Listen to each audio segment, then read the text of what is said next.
Blood supply.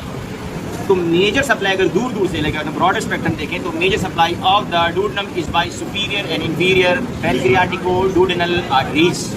Superior pancreaticoduodenal artery upper 1.5 portion को supply करेगी, first part, and the upper half of the second part up till the foregut. Inferior pancreaticoduodenal lower portion of the duodenum को supply करेगी। सुपीरियर पैनक्रियाटिको-डूडेनल में blood कहाँ से आ रहा है? सीलिएक ट्रंक से। इंफीरियर पैनक्रियाटिको-डूडेनल में कहाँ से आ रहा है? Because system is the branch for the structure derived from the mid guard. Mid junction वहीं पे होता है जहाँ बिलियरी डक्ट्स खुलती हैं, पैनक्रियाटिक डक्ट, वहाँ पे एम्पूल ऑफ वाटर जाती है।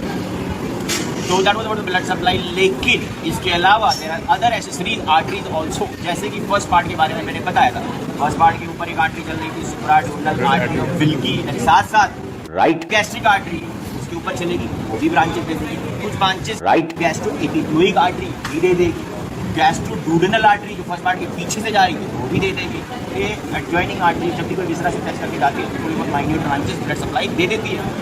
फर्स्ट पार्ट की ब्लड सप्लाई हो गई, बाकी तुम्हें पता ही। And remember that anastomosis, that blood vessels actually they are running here along to the inner curvature of the duodenum। इसकी वजह से अगर आप देखो यहाँ पे हमने ये निकाला है तो anti mesenteric border, actually mesenteric होती नहीं है तो वी कैन नॉट से anti mesenteric border, but you can say that outer border, outer curvature of the duodenum is smooth.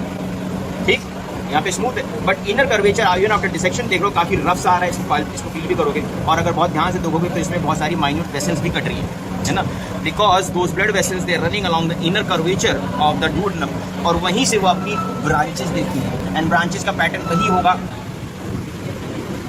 Vasa recta reaches there and then encircles the gut loop circumferentially on one side, then the other vasa recta reaches and encircles on the opposite side, not at the same level, and they are resting on the musculature covered by the visceral peritoneum. That means the blood vessels are running between the serosa and the muscular layers, and within that it gives its minor branches which perforate those muscular layer, and then there will be again a flexion in the submucosa to give minute branches to those Brunner's glands and other different glands, strips of liver and all other glands की होती है। जितना भी है सब कुछ perfusion सब mucosa से होता है। ब्लड मेन सप्लाई जो ब्लड आर्टरी सप्लाई जाती है वो जाती है सीरोसा एंड मस्कुलर के बीच में। Got it? तो इस तरह से ब्लड सप्लाई पहुंच जाती है।